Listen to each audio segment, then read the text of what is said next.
오늘도 예배 나온 모든 청년 여러분들 환영합니다. 서로 옆 사람과 뒷사람과 인사하겠습니다. 샬롬. 샬롬. 한 번 더 인사하죠. 좀 더 밝은 얼굴로 한번 해주시면 좋겠어요. 기분이 안 좋은 건 아니죠, 여러분? 매주 기분이 안 좋은 것 같은데 좀 더 텐션을 올려서 한번 앞뒤로 인사하겠습니다. 샬롬. 샬롬. 반갑습니다.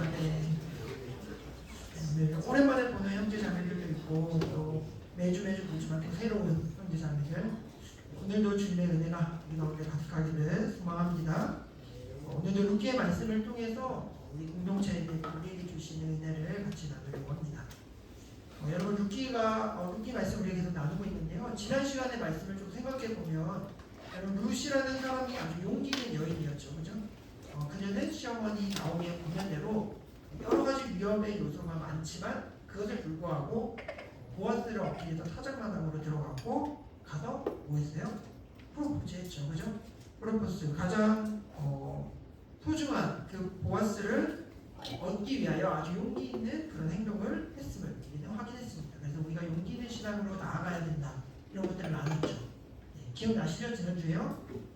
네, 날 거라 믿고. 자, 그러면 이제 룻은 이제 해야 할 일을 다 했죠, 그죠? 룻은 이제 최선을 다해서 용기 있게 보아스에게 다가가서 하나님의 날개, 그의 옷자락으로 나를 덮어주십시오, 이렇게 초원했습니다. 이제 보아스가 대답할 차례예요. 보아스는 뭐라고 대답했을까? 오늘 11절 말씀이 나오는데요. 우리 같이 한번 읽어볼게요. 11절 말씀입니다. 같이 읽겠습니다. 시작. 그리고 이제 나라 들어간 사람아, 내가 내 말을 너희에게 하나니라. 내가 약속한 여자인 줄을 나의 성한 백성이 다 아느니라. 아멘. 보아스가 대답합니다. 용기 있게 청원한 대답을 뭐라 말해요? 예스 라고 말하죠. 그러니까 두려워하지 말아라, 내가 다 행하리라, 이렇게 말합니다. 그러니까 지금 보아스는요, 룻이 고민하고 두려워했던 이런 어떤 많은 요소들의 말과 행동을 오해하지 않았어요. 그녀가 음란한 여인이라든지 아니면 나를 유혹하려고 지금 이러는 것인지 아니면 자신의 욕심 때문에 지금 이렇게 하는 것은 아닐까 라는 이런 여러 가지의 오해를 살 수 있음에도 불구하고 보아스는 룻의 용기를 왜곡하지 않고 그녀를 있는 그대로 받아들이기로 합니다. 근데 그렇게 한 이유가 있어요. 오늘 10절 말씀에 보아스가 그렇게 한 이유를 이렇게 말해요. 10절 말씀도 우리 같이 한번 읽어보겠습니다. 시작. 그가 이르되 내가 여호와께서 너에게 복 주시기를 원하노라. 내가 가난하건 부하건 젊은 자를 따르지 아니하였으니 내가 베푼 이 내가 처음보다 나중에 더하도다. 보아스가요, 이 청혼을 받아들이면서 이런 이야기를 하는 건데요. 여러분 사실 룻은요 얼마든지 결혼을 할 수 있는 사람이었어요. 왜냐하면 먼저 룻은 아주 젊은 여인이었죠, 그죠? 이전에 한번 나눴었는데 룻과 보아스는 나이 차가 굉장히 많았을 것으로 예상이 됩니다. 그러니까 보아스는 굉장히 나이가 많은 사람이고 룻은 굉장히 젊은 여인이에요. 그래서 부자든 가난한지 간에 아마 보아스보다는 훨씬 젊은 남자와 또 건강하고 오래 살 수 있는 남자와 결혼할 수 있는 가능성이 많은 사람이었습니다. 그래서 정말 룻이 마음만 먹었으면요, 보아스보다 어쩌면 좀 더 훨씬 좋은 남자에게 시집을 갈 수 있었을지도 몰라요. 왜냐하면 그 마을 안에서도 룻이 굉장히 평판이 좋았잖아요, 그죠? 시어머니를 끝까지 모시는 아주 좋은 여인으로 마을 사람에게도 소문나 있는 여인이었기 때문에 그녀에게 관심 있는 사람이 굉장히 많았을 것입니다. 그리고 무엇보다 룻의 입장에서도 빨리 재혼을 하는 것이 상황적으로도 더 괜찮은 상황이었겠죠. 자신이 이방인이고 과부인데 지금 이렇게 천대와 멸시와 고생을 하느니 빨리 하루빨리 누구에게라도 건강한 남자, 젊은 남자를 만나서 남은 인생이라도 행복하게 살기를 꿈꾸는 것이 당연한 일이었을지도 몰라요. 근데 여러분 룻은 그렇게 했습니까? 안 했습니까? 안 했죠. 우리가 잘 알듯이 안 했어요. 왜요? 룻은 자신의 행복보다 시어머니 나오미를 위한 사랑과 희생으로 헤세드의 사랑을 베풀기로 결정했었기 때문이에요. 그러니까 끝까지 그 사랑을 끝까지 실천하기로 그녀는 결단했던 것이죠. 자신과 붙여준 그 시어머니와 그 가문을 위해서 헤세드의 사랑으로 끝까지 실천하기를 위하여 지금까지 걸어왔고 그 헤세드의 대상인 보아스만 지금 바라보고 있는 것이에요. 그래서 보아스는요, 지금까지 룻이 이런 상황이었던 것을 다 알았던 거죠. 그러면서 룻의 그 헤세드의 사랑을 알았고, 그래서 오늘 10절에 내가 베푼 이내가 처음보다 나중에 더하다, 성경이 이렇게 말하죠. 여기서 이내라는 이 표현이 헤세드예요, 헤세드. 이 이내라고 쓰여진 원어가 헤세드로 표현되어 있는데, 그러니까 보아스는 지금 너가 가난하건 부자이건 간에 너의 행복을 위해서는 얼마든지 결혼을 할 수도 있었는데 자신의 행복을 포기하고 늙은 자신에게 지금 청혼해주는 이 모습에 남편과 시어머니를 향한 사랑 때문에 이러고 있다라는 것을, 이 사랑 헤세드 때문에 지금 이런 걸음을 루시 가고 있다는 것을 분명히 알았기 때문에 보아스는 지금 그녀를 받아주고 있고 감사를 표현하고 있는 거죠. 그래서 보아스가 이야기하면서 너의 그 처음의 사랑이 처음보다 나중에 더하다.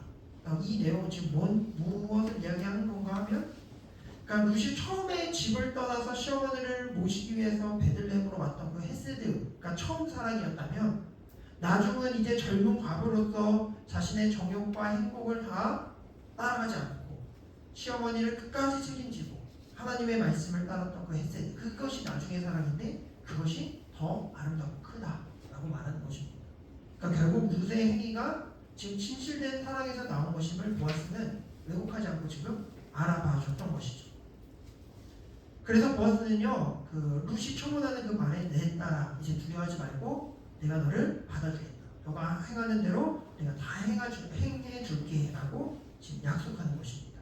그러니까 긍정적으로 청혼을 지금 받아들이죠. 근데 여러분 너무 잘 됐어요. 그죠? 너무 잘 됐죠? 보아스와 루시 잘 만났죠.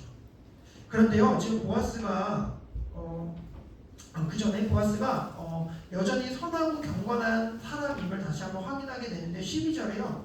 청혼을 받아들이면서 이렇게 이야기해요. 12절 말씀 우리 같이 한번 읽어볼게요. 같이 읽겠습니다. 시작. 참으로 나는 기업을 물을 자이나 기업을 물을 자로서 나보다 더 가까운 사람이 있으니. 네, 보아스가요 청혼을 받아들이는데요. 받아들이면서 이런 이야기를 하는 거예요. 내가 기업을 물을 자가 맞고 너의 청혼도 받아줄 것인데, 근데 나보다 기업 물을 자로서 더 가까운 사람이 있다. 이런 이야기를 해요. 이게 무슨 이야기인가 하면 친족 중에 기업 물을 자의 순번이 있는데 나보다 더 가까운 순번을 물을 사람을 알고 있다라는 거예요.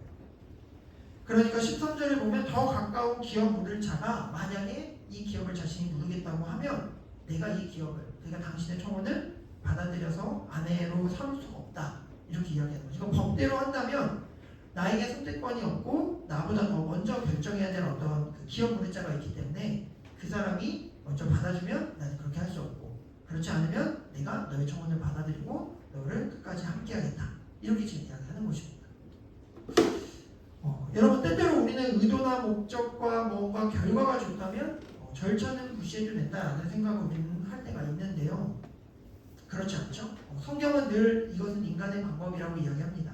하나님의 방법은 그렇지 않아요. 하나님은 언제나 선한 일과 선한 의도와 선한 목표로 선한 일을 행해 달성하기를 주님은 원하시죠. 절차와 과정도 굉장히 중요하다라는 거예요.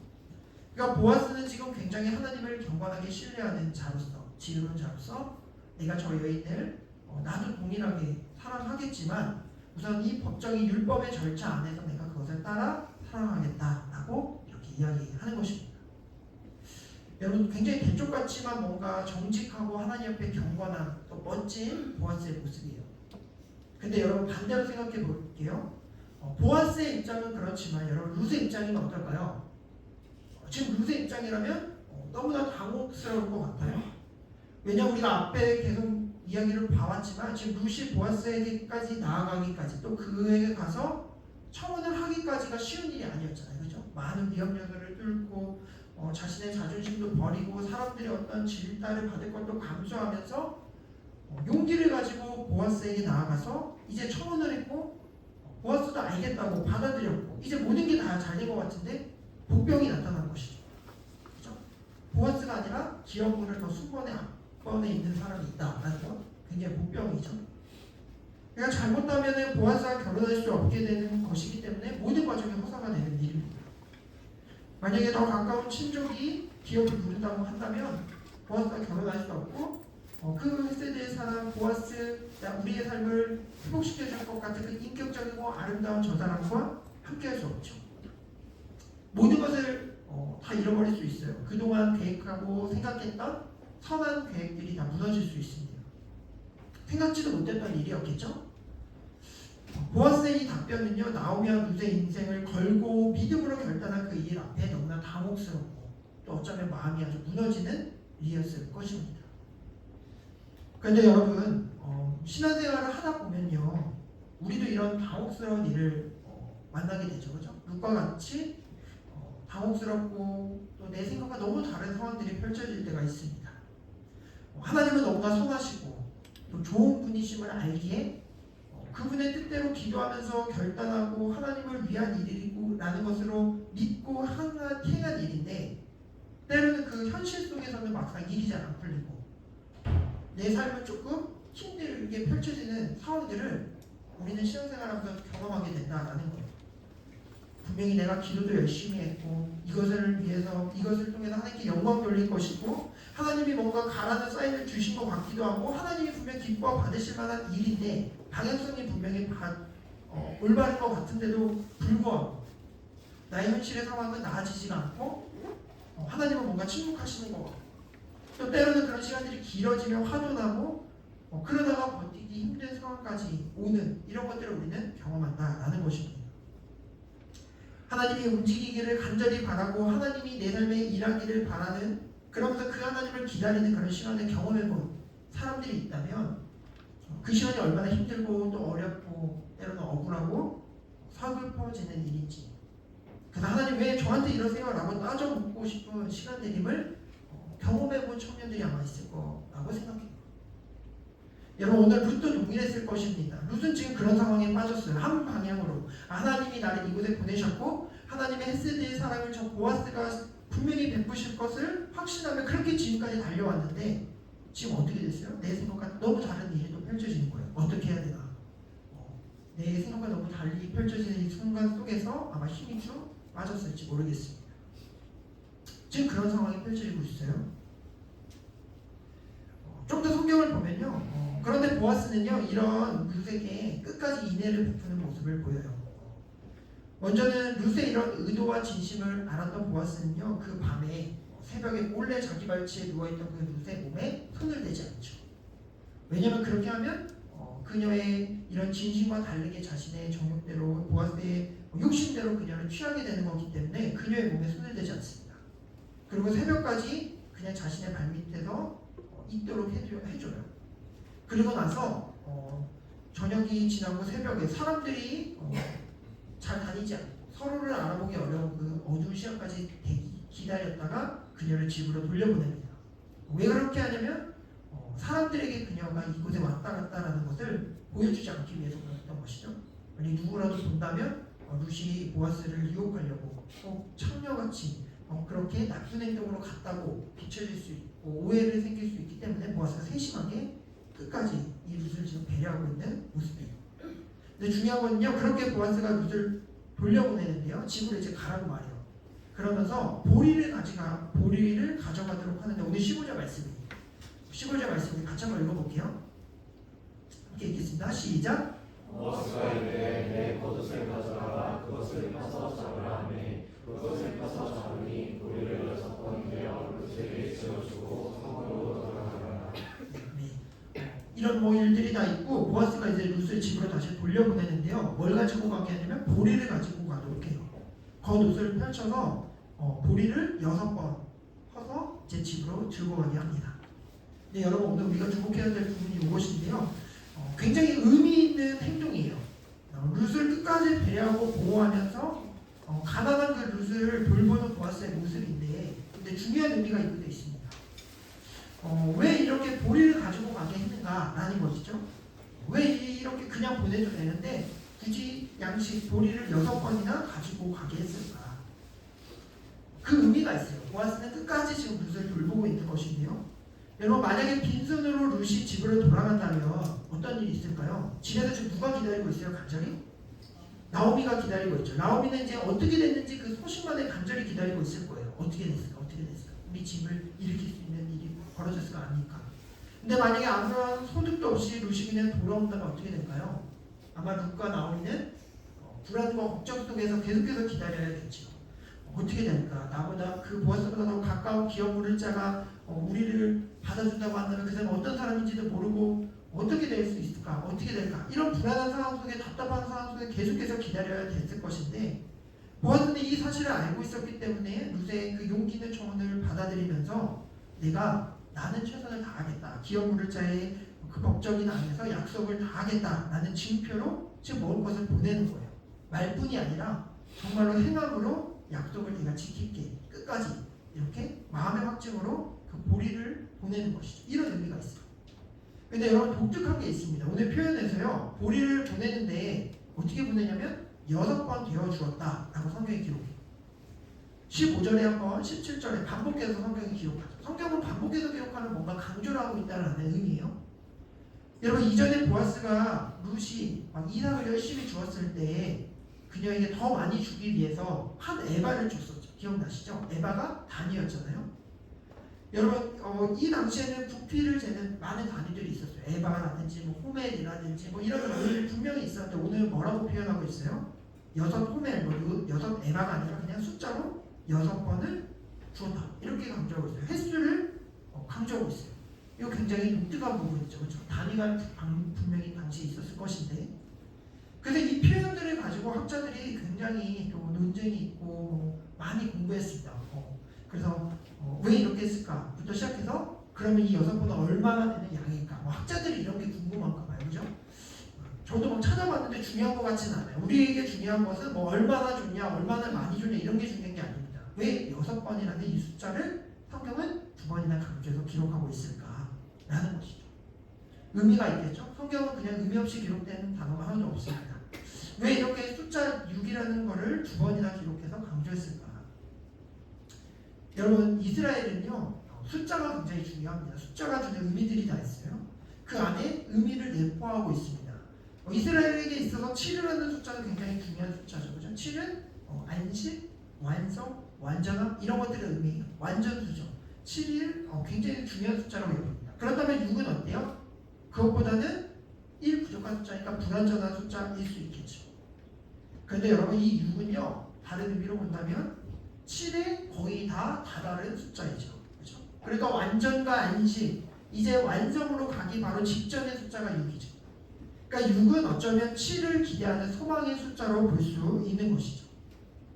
그러니까 보아스가 룻에게 이 6번의 보리를 준 것은요 이제는 곧 그렇게 원하는 헷세대의 그 사람 보아스를 통해서 이루어질 그 약속 이제 곧 완성될 그 가정에 임한 안식을 이제 곧 누릴 날이 곧 임한다. 이제 곧 거의 다 왔다. 이제 소망을 주는 그 날이 얼마 남지 않았다. 이런 소망의 의미로 6번을 배워줬다라고 해석하는 학자들이 있고 저도 이 의미가 굉장히 의미가 있다고 생각합니다. 그러니까 조금만 기다리면 이제 7이라는 완전한 숫자가 될 것이니까 이것을 믿으라는 숫자로 6번을 배워줄 것이죠. 그러니까 이런 의미인 거예요. 이제 조금만 있으면 이 모든 문제가 해결될 것이고 다 끝날 것이고 이제 룻을 아내로 맞아서 그 나오미의 집안에 기업을 누릴 것입니다. 지금까지 고생했고 힘들었고 아팠고 힘들었던 그 모든 시간들이 끝날 날이 이제 얼마 남지 않았습니다. 내가 반드시 그렇게 할 것입니다. 라는 보아스의 이 고백, 이 마음의 표현이 오늘 이 보리를 주는 모습으로 우리는 이해할 수 있는 것입니다. 사랑하는 청년 예비자 여러분들, 하나님은 선하시고 좋은 분이십니다. 여러분 믿으시나요? 믿으시죠? 네. 여러분 우리 안에 이 믿음이 다 있을 거라고 확신합니다. 그런데 여러분 하나님이요 내 삶에 그렇게 선하고 좋은 것들을 주시기까지 우리의 삶에서 그것을 받기까지 기다리는 일은 너무나 어려워요. 그렇죠? 힘듭니다. 룻과 같이 우리의 계획과 우리의 생각대로 인생이 펼쳐지고 정말로 좋은 것을 빨리 주시면 좋겠는데 우리의 인생의 변수가 너무나 많고 늘 하나를 넘어가면 또 다른 어려움을 만나게 되는 게 우리의 인생이죠.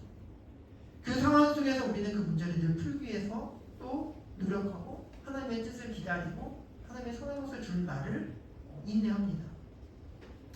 그래서 어쩌면 이곳에도 오랜 시간, 오랜 같은 기도 제목으로 기도하는 지체들이 있을지도 모르겠습니다.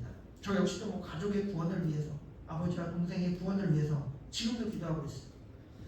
이것이 나의 욕망과 저의 정욕을 위한 기도가 아니라 하나님이 좋으신 일이고 하나님을 원하는 하나님이 기뻐하실 일임에도 불구하고 아직까지도 응답되지 않았죠. 기도를 들으시고 반드시 응답하신 하나님을 저는 확신하고 믿는데 내 삶 속에 반복되는 이 기도는 이루어지지 않으니까 아직까지 우리를 지치게 하고 때로는 마음을 무겁게 한다라는 것입니다. 그래서 여러분 때때로 우리가요 그 하나님의 선하신 것을 받기까지 그 기간이 길어지면 길어질수록 힘들죠.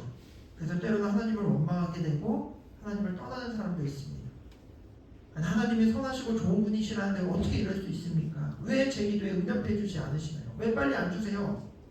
이렇게 내가 주님께 헌신하고 달려갔으면 단번에 보아스와 결혼하게 해주셔야지 왜 이렇게 또 여기까지 오는 것도 힘들었는데 또 다른 기업 물을 자가 있다는 것은 또 무슨 이야기입니까? 답답한 것이죠. 우리의 삶에는 그런 답답함이 있을 수도 있을 거라 생각해요. 여러분 왜 그러실까요? 하나님은 대체 왜 이렇게 우리 인생에 그런 일들을 행하실까? 사랑하는 청년 예배자 여러분들, 이런 하나님의 일하심이 더딘 것 같은 우리의 현실 속에서요 우리가 내릴 수 있는 답은 그럼에도 하나뿐입니다. 하나님 왜 그렇게 하시는지 우리는 다 알지 못하지만 그럼에도 우리가 믿음으로 고백할 수 있는 답은 그래도 하나님은 선하시다. 그래도 하나님께는 다 계획이 있으십니다. 그래도 하나님은 나보다 나를 더 잘 아십니다. 그래도 주님은 내 삶의 주인이십니다. 라는 고백뿐입니다. 언제까지 인내해야 될지 모르겠고 언제까지 견뎌야 할지 모르겠고 이해되지 않는 그런 상황 속에서도 그럼에도 불구하고 우리가 놓치지 말고 기억해야 할 정답은 이런 내 삶을 구원하시고 내 삶을 채우시고 내 삶을 회복시킬 수 있는 분은 주님뿐이시다라는 것입니다.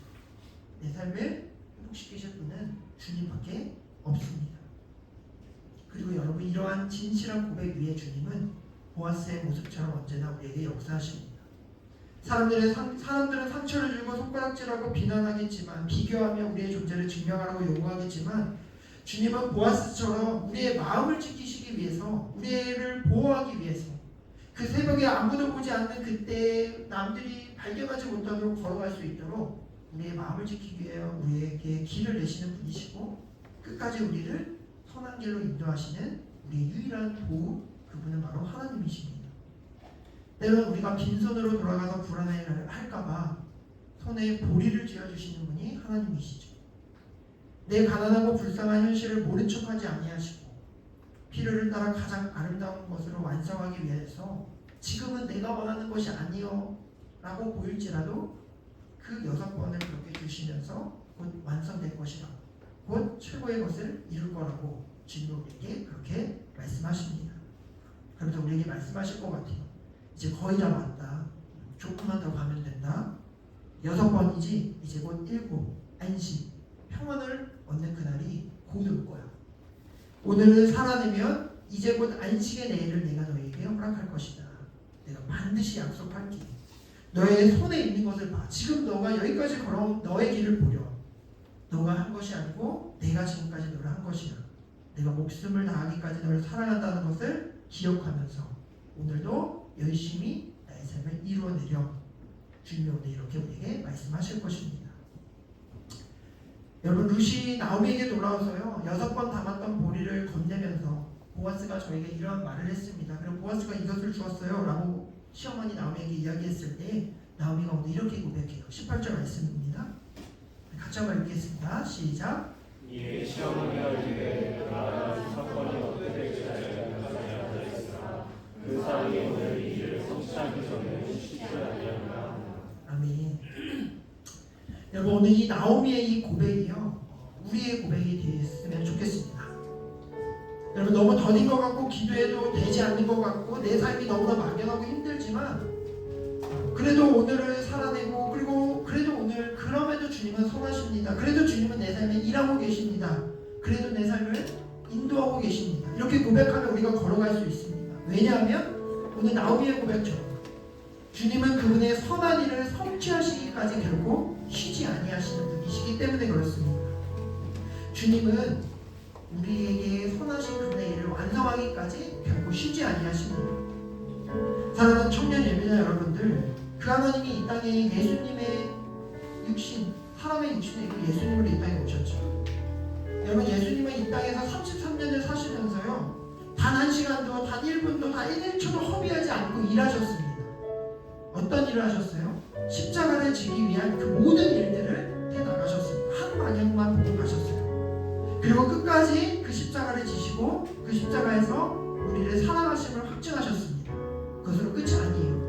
예수님은 오늘도 쉬지 않고 계십니다. 하나님 우편에 앉아 계셔서 오늘도 우리의 인생 가운데 중보하시며 우리의 삶에 진짜 안식을 주기 위하여서 오늘도 쉬지 않고 일하고 계십니다. 여러분, 선한 주님께는 다 계획이 있으세요. 그리고 그분은 그 일을 오늘도 하고 계십니다. 누구를 위해서요? 우리를 위해서 그 일을 하고 계셔요. 여러분, 이런 주님을 여러분들 신뢰하시기를 간절히 소망합니다. 우리의 삶과 형편이 막막하고 하나님이 나에게 왜 응답하지 않는 것 같다 답답하게 여겨지는 시간이라 할지라도 여러분, 그 시간에 머물러 고백하세요. 그래도 하나님은 선하십니다. 그래도 내가 주님 믿고 또다시 살아보겠습니다. 이렇게 붙들고 나아가시기를 바랍니다. 여러분, 이제 다 왔어요. 여러분, 우리의 삶을 결코 빈털터리로 주님은 만들지 않으니 하실 것입니다. 우리의 생각과 방향과 많은 것들이 다르다 할지라도 여러분, 조금만 더 가면 우리 하루를 또 한 번 살아내면 조금만 더 기다리면 우리의 생각보다 더 크고 아름다운 멋진 인생을 우리에게 주님은 선물로 주실 것입니다. 이것을 성경은 헬세디의 사랑이라 말하고 우리가 잃을 수 없는 놀라운 인생이라고 말합니다.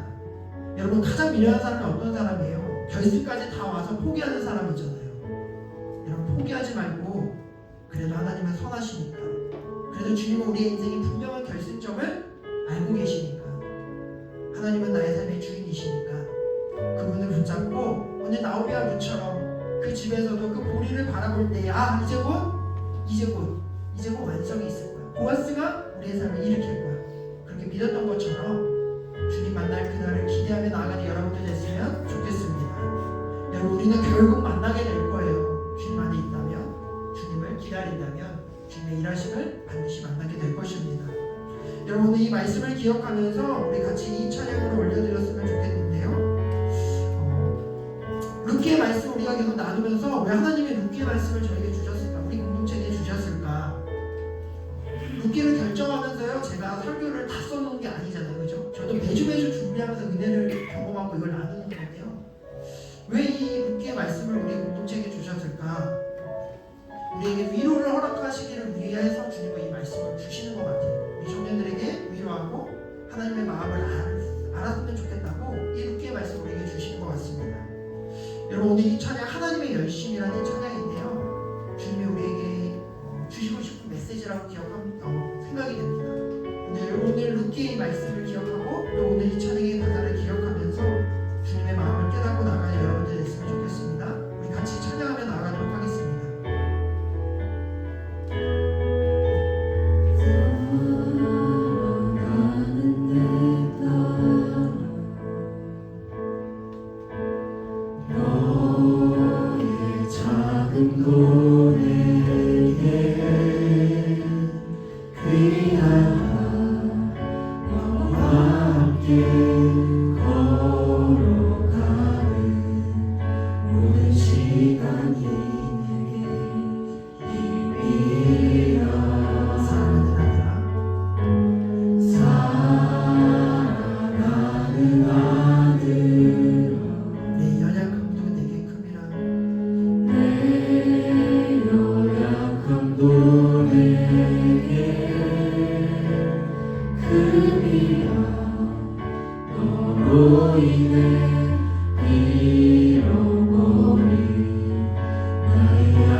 않고 있으니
여러분, 우리의 인생 가운데 너무나 힘겹고 또 지치고 고단하고 정말 하나님을 위해서 열심히 내가 예배하고 헌신하고 하나님의 영광을 위하여 하는 일들 같아 보이는데도 때로는 내 계획과 너무 다르게 내 생각만큼 빨리 오지 않는 내 생각과 너무나 다르게 답답하고 불안하게 만들어내는 우리의 인생에 많은 요소들이 있을 것입니다. 그래서 그 가운데 때로는 지치고 힘들고 더 나아가 우리의 기도의 응답이 너무나 길어지면 하나님 계시는데 왜 이렇게 하시는지 하시는지, 빨리 주시지 왜 이렇게 하시는지 이해되지 않고 답답하고 힘들고 원망되는 우리 인생의 순간순간들이 어쩌면 우리 인생 가운데 찾아올 것입니다. 여러분, 그럴 때 그럼에도 불구하고 오늘 우리가 고백할 수 있는 유일한 답은 그래도 하나님은 선하신 분이라는 사실입니다. 그래도 하나님은 우리의 계획을, 우리의 삶에 계획이 있으시다는 것입니다. 그리고 주님은 오늘 루세의 모습을 통하여, 보아스를 통하여 베푸시는 그 사랑의 모습을 통하여 우리에게도 동일하게 말씀하세요. 이제 거의 다 왔다. 이제 조금만 더 가면 된다. 6번이지, 아니 이제 곧 7이 올 거야. 이제 너의 인생에 정말로 내가 너를 통하여 이루실 놀라운 은혜가 있을 것이야. 조금만 기다리고 조금만 나를 바라보며 나아가면 안 되겠니? 조금 더 나를 의지하고 나를 신뢰하면 안 되겠니? 나의 열심으로 너를 놀라운 일로 이루어 갈 거야. 다른 사람 보지 말고, 비교하지 말고, 없는 것에 집중하지 말고, 상호와 형편에 무너지지 말고, 모든 것을 주시는 나를 바라보렴. 주님 오늘 우리에게 말씀하십니다. 여러분, 이 시간 이 말씀을 기억하며 같이 기도합시다. 오늘도 하나님의 열심을 우리의 인생 가운데, 우리의 삶 가운데 함께 하십니다. 십자가 안에 있을 때 우리가 진짜 안식을 얻을 수